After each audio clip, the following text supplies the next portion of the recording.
Billy just got out of prison. That kind of man doesn't come home soft. He comes home restless. He has a girlfriend, the type who has learned how to survive him. She manages his moods. She knows when to stay quiet. She knows when to disappear into another room. But Billy has another master besides his temper: drugs. And when an addict can't find his supply, logic leaves the room first. One day he's searching the house, tearing through drawers, flipping cushions, cursing under his breath. He can't find it. By the time she walks through the door, he's already convinced himself she did something. And when Billy convinces himself of something, it becomes truth. She barely has time to drop her bag. He's in her face immediately. Where is it? She doesn't even understand the question yet. That's when the first shove happens. Then another. The argument doesn't rise. It explodes. Billy grabs a bottle, swings it. The glass doesn't shatter like in movies. It lands heavy, brutal. She tries to shield herself. He grabs her by the neck. The kind of grip that isn't about control anymore. It's about ownership. She can't breathe. He releases her just long enough for her to collapse. And then he's pacing again, furious, wild-eyed, still blaming her for something that may not have even existed. He leaves her there, takes her car, drives off. No apology, no hesitation, just gone. The room is quiet except for her breathing, uneven, painful.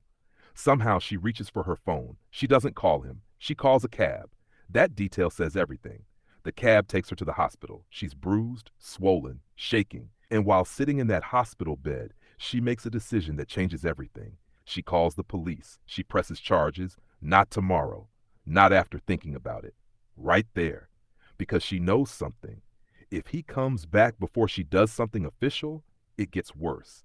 When she's discharged, she doesn't go home. She knows better. Instead, she checks into a motel. Somewhere neutral. Somewhere temporary. She tells herself it's just for a few days. Police will find him. Things will calm down. She invites a friend to stay with her. Safety in numbers. The motel room is small, but it feels safer than home. For now. Billy, meanwhile, is hearing things. Police are looking for him. Charges, warrants. He knows exactly who made that call. And now the anger isn't about drugs anymore. It's about betrayal. He starts looking for her. Billy doesn't panic the way normal people panic. He calculates through rage. If she's pressing charges, she's the problem. And problems in Billy's mind get removed. He finds out where she's staying. The motel isn't hiding her. He shows up once, knocks, pressures her through the door. Drop the charges. She refuses. That refusal is gasoline. He leaves, but he doesn't leave defeated. He leaves thinking, because in his mind, there's a solution forming. If she's gone, there's no one to testify. He comes back. This time he has a gun. But he doesn't knock like an intruder. He knocks like a changed man, voice softer, almost apologetic. Inside the room, she hesitates. Maybe he's calm now. Maybe this is closure. She opens the door slightly. That's all he needs. He forces his way in.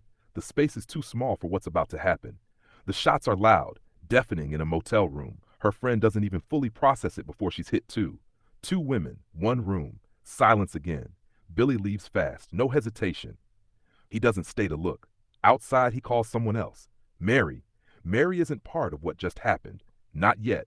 She knows Billy. She's been seeing him. Double life. Double relationships. He tells her he needs to leave town. She gets in the car, and now the road becomes their world. They drive to another city. Billy is restless, agitated, scanning everything. Mary stays close. Questions are minimal. At some point, they need another vehicle. The opportunity appears in the form of a woman, a nurse, just coming home from work. Tired, routine, predictable. Billy approaches. The confrontation is quick. Gun, control, car keys. Another life ends in a parking lot. They take her vehicle and leave. But chaos doesn't drive smoothly. The tire blows. Now they're stuck.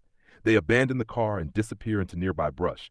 Hours feel longer when you're hiding. Mosquitoes, dirt, waiting. Eventually they come out. They need transportation again. They find a house, a woman inside, an 18-month-old baby in the home. Billy doesn't slow down anymore. Another killing, another car taken, and now the pattern is impossible to ignore. Across counties, law enforcement is connecting dots. Same suspect, same movement, same violence. Faces go up on screens, posters, alerts. Billy and Mary keep moving until they land in another motel, temporary safety. But this time, something small goes wrong. Mary goes to a store to buy items. The clerk looks at her a little too long. Recognition, a face from a wanted alert, A quiet phone call is made. Police follow her back. Soon the motel is surrounded. 3 hours pass. Inside, tension is thick. Billy knows the circle is closed. He tells Mary to go out first. She steps outside, hands visible. Police move. Inside the room, one final shot echoes, and then silence.